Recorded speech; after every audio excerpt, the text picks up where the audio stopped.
Merhaba arkadaşlar, Bilinçaltı Dönüşüm Programı'nın 4. videosuna hoş geldiniz. Biz şimdi ne istediğini bilmek ve neden istediğini bilmek hakkında konuşacağız. Videoya ilk defa denk gelen arkadaşlar, bu bir Bilinçaltı Dönüşüm Programı video serisi. O yüzden lütfen videoları numaralarına göre takip edin ve birinci videodan başlayın. İlk videodan biri benimle olan arkadaşlar için şimdi birlikte devam edelim. Hayatınızda ne istediğinizi bilmiyorsanız bunun nedeni şu anda kim olduğunuzu bilmemenizden kaynaklı. Kim olduğunuzu nasıl bileceksiniz? Bu da aslında yine bir paradoks gibi. Şu anda mevcutta hayatınızda olan şeylere bakacağız birlikte. Defterinizi elinize alın. Bir sayfayı ortadan ikiye bölün. Bir tarafına istemediklerimi yazıyorsunuz başlık olarak, bir tarafına istediklerim olarak yazıyorsunuz. İstemediklerimi yazan kısım ama şu anda hayatınızda olan ve sizi mutsuz eden her şeyi ama her şeyi yazın. İşimi sevmiyorum, ilişkim yok, yalnız olmayı sevmiyorum, utangacım, param yok. Her neyse, istemediğiniz, şu anda hayatınızda olan ama sizi mutsuz eden her şeyi tek tek yazın. Videoyu durdurun. Ekranda da göreceksiniz zaten tabloyu.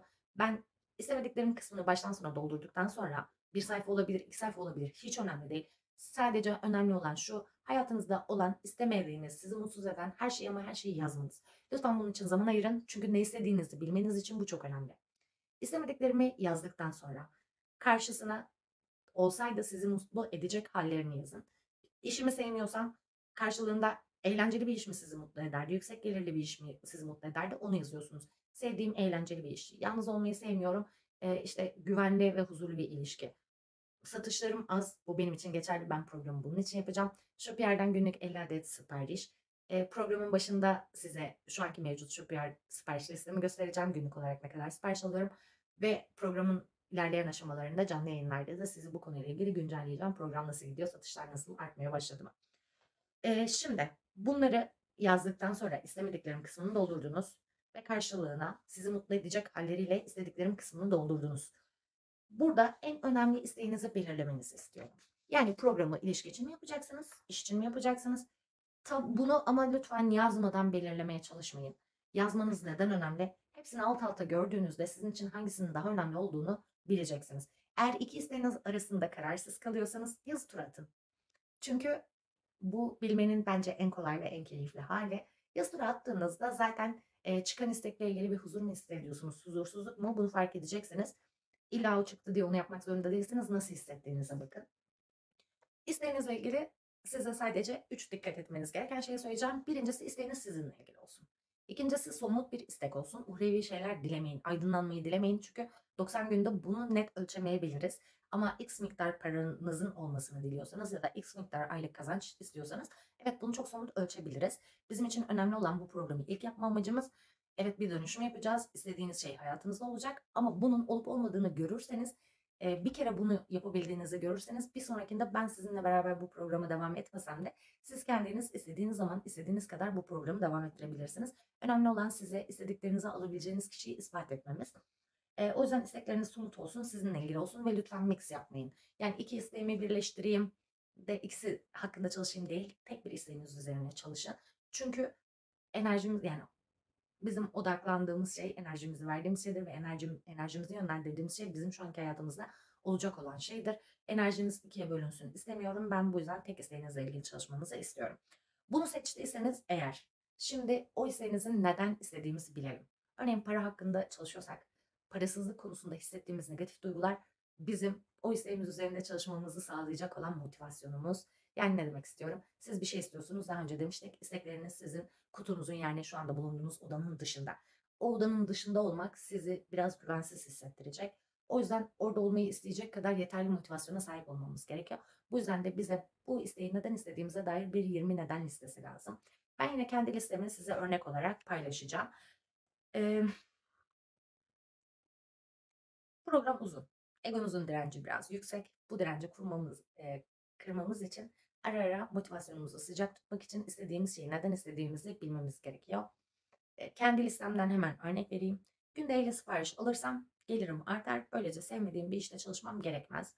Bu arada bu 20 neden listesinde kurduğunuz cümlelerin pozitif ya da negatif olması önemli değil. Önemli olan gerçekçi olması. Yani gerçekten o isteği neden istiyorsunuz? Para istiyorsanız neden para istiyorsunuz? İlişki istiyorsanız neden ilişki istiyorsunuz? Lütfen 5 maddede bırakmayın. 20 maddeye tamamlayın. Bakın 5 olmaz, 10 olmaz, 15 olmaz. Tam olarak 20 madde yazmanız gerekiyor. Normalde şekilci bir insan değilim. Sizin anlıyor olmanız benim için yeterli. Ama ben burada 20 maddede ısrar ediyorum. Çünkü bilinçaltınızın bazı şeyler için bir şeyleri yaparken sizi desteklemesi gerekiyor. Çünkü o bir kere dönüşümü kabul ettiğinde sizin için her şey daha kolay olacak. Programı uygulamak size biraz uzun süre olduğu için bazen motivasyonunuz kırılacak. Burada bilinçaltınızı bu programı neden yaptığınız konusunda ikna etmemiz gerekecek. O yüzden bu 20 neden listesi önemli. Şimdi ekrandaki listeden hemen kısa bir üstünden geçelim. Günde 50 sipariş alırsam gelirim artar. Böylece sevmediğim bir işte çalışmam gerekmez. Günde 50 sipariş alırsam bu bana başardığımı hissettirir. Gelecekte de isteklerimi hızla gerçekleştirebileceğimi hatırlatır. Günde 50 sipariş alırsam kendimi finansal anlamda daha güçlü ve özgür hissederim. Günde 50 sipariş aldığımda yeni deneyimler için bütçe ayırabilirim. Böylece her zaman tatmin ve neşe dolu olurum.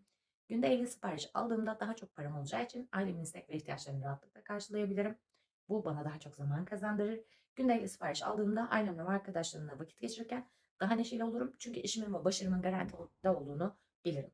Eğer siz ilişki için çalışıyorsanız işte bana değer veren biriyle ilişkide olduğumda sinema yoluna giderim. Daha çok eğlenmemi sağlar gibi somut, uhrevi olmayan gerçek nedenler yazmanızı istiyorum. İçinde duygu barındırabilir. Negatif olması önemli değil. Listenizin maddelerin başına numara koymayın lütfen. Ve lütfen daha sonra yaparım demeyin. Videoyu durdurun gerekirse ve şu anda yapın. Listeniz hazırsa şimdi tüm listenizdeki en önemli 2 maddeyi belirlemenizi istiyorum sizden. O 2 madde de hayatınızda olsaydı hayatınız nasıl olurdu, siz kim olurdunuz? Birazdan onları belirleyeceğiz. Şimdi şu ana kadar programı eğer benimle beraber yaptıysanız 1. Mevcut durum tespiti yaptık. 2. Programı hangi isteğinizle ilgili yapacağınızı belirledik. 3. O isteğinizin neden istediğinizi ve hayatınızda neden olması gerektiğini 20 maddeyle yazdık. Şimdi de seçmek hakkında tekrar konuşmaya başlayalım. Daha önce demiştik ki siz bir seçim yaptığınızda evren sizi bu konuda destekler. Bilinciniz, zihniniz, bilinçaltınız sizin için çalışmaya başlar. Burada önemli olan bizim bir varoluş seçimi yapmamız. Yani programı neyle ilgili yapacağınızı belirlemiştik ya. O isteğinize sahip olsaydınız siz kim olurdunuz? Bunu belirleyeceğiz ve biz her gün o vizyonu, o kişiyi ziyaret edeceğiz. Seçmek ne demek demiştik? Bir eylem ve hareket içerir. Ama burada hatalı olan yani insanların yanıldığı şey şuydu. Biz önce yapmaya başlarız, sonra olmaya çalışırız. Ama önemli olan aslında bizim olmamız. Önce olacağız. Yani isteğimize zaten sahip olan kişi olacağız. Sonra davranışlarda, eylemlerde bulunacağız. Sonra da ona sahip olacağız. Sıralama bu. Ol, yap, sahip ol. Ekranda gördüğünüz şey bundan sonrasında hep ekran üzerinden devam edeceğiz. Çünkü sizin için bazı tablolar hazırladım ve ekran üzerinden devam edeceğiz. Şu an ekranda gördüğünüz tabloyu defterinize 3'e bölün ve aynı şekilde doldurun. Önce sahip ol kısmını yazmanızı istiyorum. Günde 50 adet satış benim için. Yap kısmında bu 50 adet satışa sahip olmam için neler yapmam gerekiyor onu belirleyeceğim. Daha çok kişiye ürün tanıtımı yapabilirim. Daha fazla kişinin beğenebileceği ürün çeşitliliği oluşturabilirim. Ol kısmı da geliri yüksek, başarılı bir iş insanı. Aslında şöyle, benim olmak istediğim kişi bu. Geliri daha yüksek, başarılı bir iş insanı olmak istiyorum. Bunun için yapmam gerekenleri yapacağım ve sonra sahip olacağım. Ol, yap, sahip ol. Sıralama bu. Lütfen isterseniz bunlar arasında bir sıralı ok da yapabilirsiniz. Şimdi artık kim olmak istediğimizi de bildiğimize göre bu olmak istediğimiz kişiyi birlikte adım adım oluşturacağız. 20 neden listenizi oluşturduğunuz konuyla ilgili kendinize şu soruyu sorun. Yani artık programı hangi konuyla ilgili yapıyorsanız. Bu hayatınızda olsaydı siz kim olurdunuz? Soyut kalmaması için kendi örneğim üzerinden yine devam edeceğim. Günde 50 adet sipariş alsam, firmam günde 50 adet sipariş alsa ben kim olurdum? Siz de isteğiniz neyse onunla ilgili kendinize aynı soruyu sorun. Daha sağlıklı olsam ben kim olurdum? Güzel bir ilişkim olsa ben kim olurdum? X miktar aylık gelirim olsa ben kim olurdum? Buradaki ben kim olurdum sorusu şu. Duygu, düşünce ve davranışları belirlemeye çalışacağız aslında. Direkt madde madde yazabilirsiniz. İşte ben firmam günde 50 adet sipariş alsa ben kim olurdum? Her gün daha keyifli ve neşeli uyanırdım.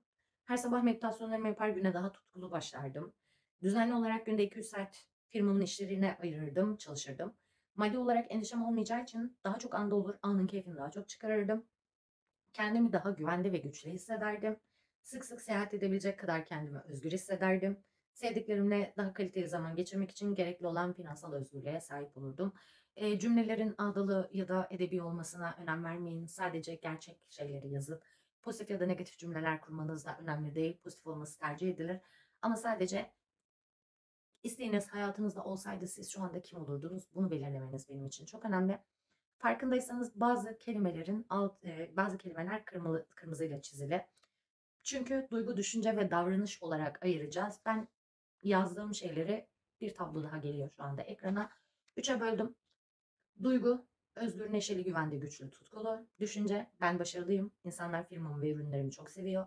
Günde 50 adet sipariş alıyorum. Neşeyle çalışıyorum. Davranış, anda kalan, gülümseyen, düzenli çalışan, yeni şeyler öğrenen, sevdikleriyle daha çok zaman geçiren, düzenli meditasyon yapan. Benim yeni olmak istediğim kimlikteki duygu, davranış ve düşünce üçlüsü bunlar. Şimdi bunu da belirlediğimize göre, artık yeni kimliğimizi inşa etmeye başladığımıza göre birlikte bir taahhütte bulunacağız. Bunu lütfen defterinize yazın. Yanına bir yıldız koyun. Her gün bir kere bu taahhütü sesli olarak okumanızı istiyorum. Ya da isterseniz ses kaydı alıp günde bir kere dinleyebilirsiniz. Programın içinde zaten yer alıyor bu. Yani taahhütünüzü günde bir kere okumanız ya da dinlemeniz. Benim taahhütüm şu şekilde. Her gün düşüncelerimi, kendimi işimde başarılı biri olarak görmeye odaklayacağım. Günde 2-3 saat çalışıyorum. Başarıyı ve parayı kendime çekiyorum. Gelirim inanılmaz arttı. Şimdi artık daha önce vakit bulamadığım şeyleri yapmak için bolca zamanım var. Bu harika bir şey. Bu gerçekliğim olana kadar tüm düşüncelerimi buna odaklayacağım. Eğer sağlık için yapıyorsanız örnek olması için bir taahhüt daha veriyorum. Siz de kendi taahhütünüzü oluşturun lütfen. Her gün düşüncelerimi kendimi en sağlıklı ve yenilmez halimi yaşarken görmeye odaklayacağım. Bedenim en fit ve sağlıklı halinde. Şimdi artık daha önce yapamadığım aktiviteleri rahatça yapabilecek kadar bol enerjim var. Bu harika bir şey. Bu gerçeğim olana kadar tüm düşüncelerimi buna odaklayacağım. Daha sonra hayalimdeki kişi için kişiyle bir ve tek olma sürecine gireceğim. Şimdi yeni kimliğimizi de belirlediğimize göre bir sonraki videoda vizyonumuzu belirleyeceğiz. Bunlar neden önemli?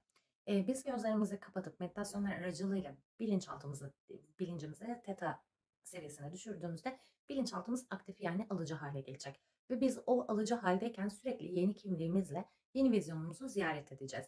Yani ne demek istiyorum? Şu ana kadar hayatınızda bir gerçeklik ve bir tanımlamanız vardı, bakış açınız vardı. Kendinizi belki tembel, belki çalışkan, belki fakir olarak tanımlıyordunuz. Ve biz şu anda hayatınızda olmasını istediğiniz şeyle ilgili o kişiye sahip olan kişi olmayı her gün ziyaret ettiğimizde bilinçaltımız, özellikle o alıcı halindeyken, hayalle gerçeği ayırt edemez. Yani iç dünyamız dış dünyamızdan daha gerçek olur. Ve biz iç dünyamızın daha gerçek olduğu o durumda vizyonumuzu sürekli ziyaret ederek bilinçaltımızı biraz kandıracağız. Demiştik ki bilinçaltımız sık tekrara dayanır. Ve hayalle gerçeği maalesef ki ayırt edemez. Aslında bu bizim için iyi bir şey ve biz bunu kullanacağız. Bir sonraki videoda dediğim gibi vizyonumuzu birlikte belirleyeceğiz. Ben yine aşama aşama size olması gerekenleri anlatacağım. Ama şu anki aşamaya kadar geldiyseniz ve yeni bir kimlik oluşturmak için yapmanız gerekenleri yaptıysanız tebrik ederim. Programın bence %80'lik kısmını atlattınız. Çünkü aslında insanların en çok takıldığı yer burası. Bir şey istiyorlar ama o şeyi neden istediklerini bilmiyorlar. O şeye sahip olsalar da hayatlarının nasıl ya da neye benzeyeceğini tam olarak bilmiyorlar. Doğal olarak bilinçaltı bir direnç oluşturuyor. Buna hemen kendim için şöyle bir örnek vereceğim. Ben daha önce X miktar para için çalışma yaptım. Evet, isteğim gerçekleşti ya da gerçekleşmesi için bana bazı fırsatlar geldi. Ama orada şöyle bir şey oldu. O paraya sahip olduğumda yeni bir işte kurmuştum. İşime devam edip etmek istemeyeceğimi bilmiyordum. Ve bu bende doğal olarak bir direnç oluşturuyordu.